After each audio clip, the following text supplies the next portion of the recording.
gonna go over our feed chart and how we feed our horses through the day. Our horses get hayed 4 times a day. They get hayed at 7 a.m., noon, 4 p.m., and 8 p.m. And then we also grain twice a day at 8 a.m. and then 6 p.m. So they get fed quite often. We have our feed charts over here. Each side of the barn, because we have 2 big long aisles of horses, and they're in order of the horses. We'll post a chart on the video showing what number of flakes of hay they get for each time that we hay, and then also the grain amounts. And in the morning, most of the horses get their medicine and supplements in the morning. We have tons of smart pack drawers to help organize all of that with their names on them. They're mostly in alphabetical order to help with that, but we have some horses on this bottom row that get multiple supplements and medications, so that's just easier to get to, so that's why they're on the bottom. They're in alphabetical order on the bottom though. So the first thing you should do when you come in is check our chalkboard here. So this has notes such as if a horse was sick the night before or that morning if you're doing a night feeding, and it'll tell you if there's a special feeding regimen for that horse, or if there's medicine that they get, that'll all be on this board. If there's turnout changes, that'll be on this board. If a horse is gone, it'll be right here. So if they're gone away to show, it'll put that on there. If there's a feed change, you know, there's different sections that I put here. So if you notice a horse has empty supplement or medicine cups, put it here, send me a text so I can let the owner know that they need to come refill it. And then we use these smaller feed buckets to fill before taking it down the aisle for each grain time. And what you want to do is fill the buckets in reverse order. So for example, Ace is our first horse on the end that gets fed. So we actually do his bucket first. Probably need to redo the names on those, but you can still read it. And then I just read how much he gets in grain. You would fill that, put it in the tub, start with the next horse on the list going in reverse order. So Ace is at that end. You would start with Cody next and fill his. And then so on and so forth. So what you want to do is go in reverse order so that when you go down the aisle, they're in the right order. And now we have a couple of horses that get soaked feeds. I would not mix these buckets in with the rest because it'll make everything get kind of wet and gross. So we soak alfalfa pellets and beet pulp. And it's a mixture of the two. Some horses get both, some horses get one or the other, but we soak those at the previous feeding so they're ready for the next one. And then as far as when we put supplements in with the grain, you want to make sure, I'll just grab this one. You want to make sure, especially the ones that have the powder, that you dump the grain in their grain bucket in their stall. Then these are really easy, you can peel them back, peel it back, and then dump it in on top. So they're more likely to eat the medicine, plus we don't want the supplements to be getting these buckets kind of gross. So we want to keep those clean. Okay, so for example, when you're dumping the grain, if they're sticking their head out and some of them get a little cranky around feed time, you want to make sure you can use the bucket as like a barrier, or like shoo them backwards so that they get out of your way. You can kind of like, don't smack them in the face with the bucket, but kind of bump them a little bit and make sure that they're out of the way and they're not gonna reach for you.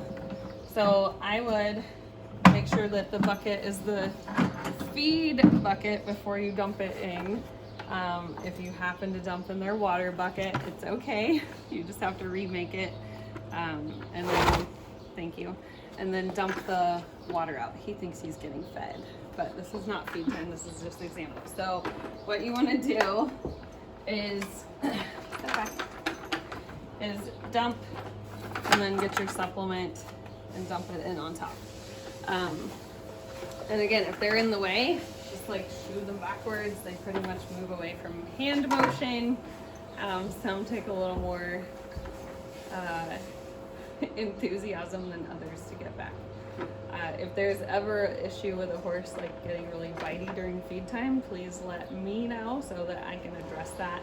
That horse just probably needs schooled on it. So schooled on behavior anyway. So there are a couple of horses that have ground feeders. So Minnie, our little pony, Dannette's little pony, has a ground feeder. So just like put it down, dump his feed in, put his supplement, and then just scoot it under for when he's ready. Are you getting? Yeah, it's fine. And then the other one is Axel. Axel's face is too big for a regular feed bucket, so he has to have a ground feeder. So those are the only two that have ground feeders at this time. Yeah, that's it. Okay, so I want to go over the measurement of how we measure hay. We measure hay in flakes, and they're all these square bales. We don't feed any round bales here. But on the chart, it'll say, you know, 2 or 1, or some of the ponies get half of a flake. But the standard is 1 flake.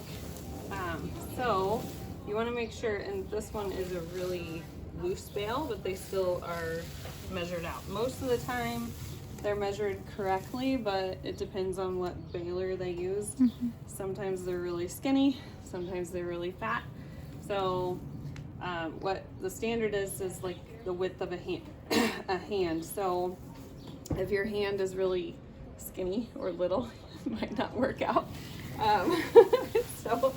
But I mean, it's about 4 to 5 inches wide, and you'll get a feel after you've fed a few times for the weight, because we do end up feeding loose hay sometimes to use up for bales that break apart, or just loose bales that we get when we get hay in. The bales break apart, or they just, there's a lot of loose stuff in between each bale, so we like to use up. So you'll get a feel of how much a flake is. So if you're feeding 2, this is an example of 2 flakes. If you're feeding a half, it's more like a handful or so.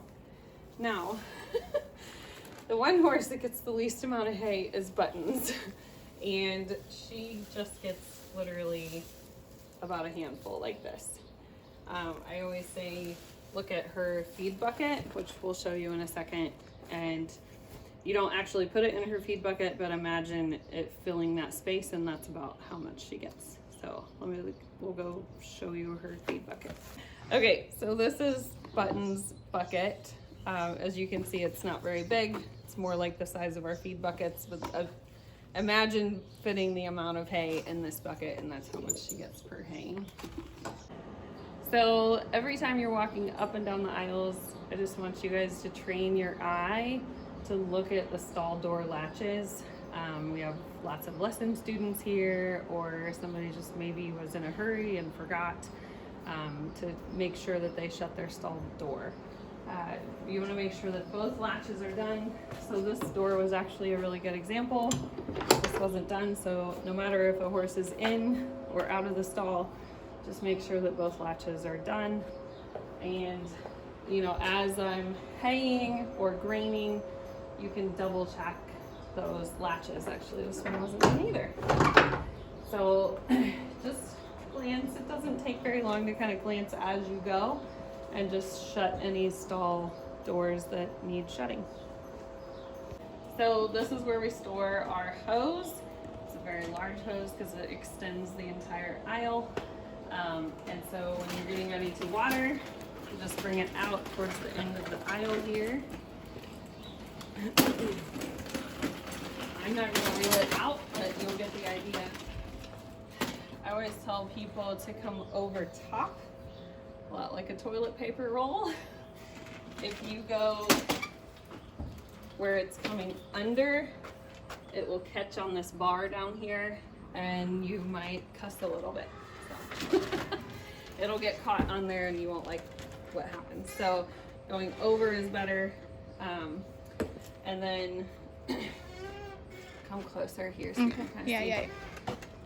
This we want to unhook. You don't ever hook up to the actual cart because it'll spray everywhere, and plus it's not meant to be hooked up to the cart like somebody does their garden hose probably. So you unreel it all the way to the end.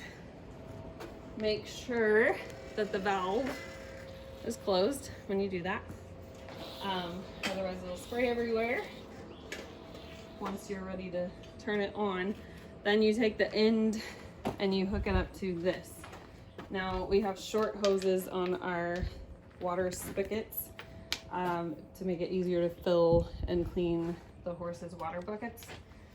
You want to undo this one in particular because otherwise it kind of sprays on the end. So hook the actual hose up to this one, and then when you're done, just be sure to hook it back on there. If for some reason the rubber gasket is missing, I will show you where we keep the extra ones. So there's a rubber gasket in the end of the hose that keeps it from spraying everywhere.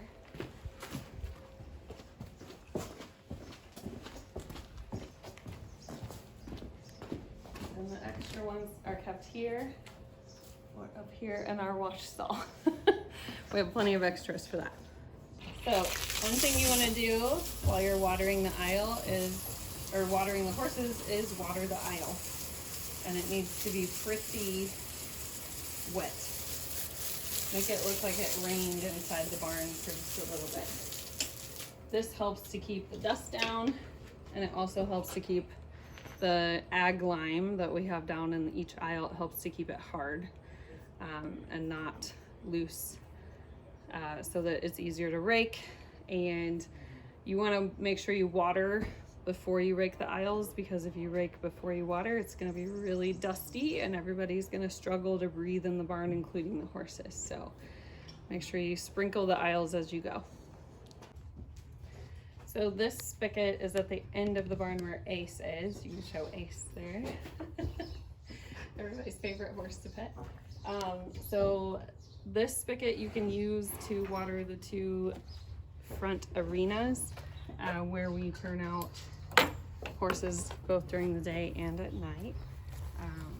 But you want to make sure to fill both troughs. Every time you feed, make sure that it's at least 2/3 full, because especially in the summertime, you're getting attacked behind you. At least in the summertime, they're very thirsty. They drink a lot more water, so it's super important. And then in the wintertime, we actually keep heating units in the troughs to keep them from freezing, and it's important for them to always have water so that the units don't burn out. If they go dry, you can actually burn out the heating unit. So important to keep water in there. So you can actually take the hose reel that we had earlier and it will reach both troughs, but if you just have to fill the one, I don't know if you can zoom in on that hose down there, but there is a trough located there and then another trough at that end. But if you do the big barn hose that we use to fill the entire barn, that reaches both troughs, just barely, but it does. So you can hook up to that spigot and it reaches both. Okay. So this is the other spigot that we use to help fill water troughs outside, and it has a four-way spigot, four-way hose that is, and one of them is for the wash stall hose to hose your horse off. The other one's for buckets and watering this aisle. So when you are done watering the other aisle, you can either drag the hose over here. Some people prefer to reel it back up and bring it over. Doesn't really matter, just as long as you get the job done. So you can choose however you want to. I would just double check the tightness. Now, if you don't keep these shut, this hose can actually flood the aisle a little bit. So you want to make sure that this is tight and that these are all in the closed position. This is the open position. This is closed. And then these two are used to fill the 2 troughs out in our jump field and the barn lot here. So you would just open these up and flip the hose on, just pull up on it like so. We've got a little tiny leak in one of the hoses. If there's ever a leak, just let myself or Larry know about that. But the 2 troughs that we fill here are the barn lot trough and the jump field trough. And you just want to make sure that those are filled. There's also a stopper on them, so if you want to go ahead and turn the hose on and do other chores like rake the aisles or go and prepare feed, you know, you can do that while those are filling and not have to supervise them because they have stoppers on them. Now, if the trough is tilted away from the stopper, it will overflow. So just keep an eye that the troughs are level. Sometimes the horses are silly and they play in the troughs and knock them over or put them on a little bit of a hill. So just make sure that they're level with the ground. The last water trough that you have to worry about filling is in our dressage field, and you actually have to walk through this gate by the house. It only goes out because the dogs tend to escape otherwise, so make sure the gate comes out, and then I'll show you the path to the water trough. Always make sure you latch that gate back in case the dogs come out. Watch for dog poop as you come through here. And then the water trough itself is down this way. And this one's actually pretty full. So I would say this is one that you wouldn't have to fill if you were filling waters that day. But the spigot is up here by the house. Sometimes you have to hook it back up. So just look and see. You can turn it on and then make sure you turn it off when you're done. And that's all. So after you water the aisles and get grain done, you're gonna wanna sweep and rake. So anywhere where there's rubber mats, which this area in the front of the barn is where we do a lot of our vet work and farrier work, so there's lots of rubber mats here. And then at each cross tie area, there's also rubber mats for you to sweep. If somebody's using them while you're sweeping, you can totally ask them to sweep it up when they're done. So these actually were swept this morning and they're not too bad, but you just sweep everything in this direction. And then if there's a horse stall here, like Rufus was taken in and out of his stall earlier, you can just sweep all of this back into his stall, especially if it's like dry bedding that's been kicked out or some snacks that he picked out in the aisle. Just sweep that back in as best you can, make it look real nice, and then continue sweeping everything in this direction until it's done. And then there's raking the aisles. So you want to start at one end and work your way down. So it doesn't matter which end you start at, but everything in front of the aisle you want to sweep into the stall. So you might be able to get yourself a little pattern going, and everything in front of the stall. And see, these weren't watered beforehand, so you can see how dusty it's getting just from one little section. So you want to make sure that everything in front of the stall gets swept into the aisle. And actually the horses prefer that little snack that they get. I call it aisle stuff. They think it's yummy. So yeah, just make sure that you water before raking though, so it's not filling the barn with dust. Okay, so going over turnout. So during the week from 9 to 3, the horses go out. This is just an extra lead rope that lives here by the barn lot turnout gate, and you can use this to feed horses in and out. the turnout list for who goes where can be found here. Just needs updated. I'll post the updated one that we use. But always check this one, and then always check the other board for turnout changes. Because like I said, somebody might be sick or lame and not be able to go out that day. So that will be on that board. And okay, so we'll demonstrate here with our minis how we like to lead in and out of gates safely. So ideally this gate would be shut, or at least fake shut, so nobody runs through while you're trying to gather a horse. And then you come through with the horse holding onto the gate, make sure it's plenty wide, shut the gate behind, and then they turn around with you. Close the gate behind you. And then all the stalls are designed to go in, not out. So the stall door should be pushed in to lead a horse through. And then you would unclip them, walk out, latch the door.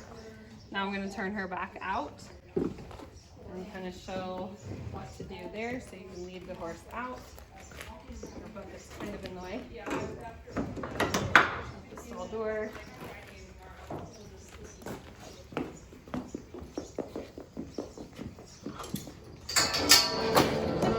Make sure the gate's wide enough for her to go through. Turn around.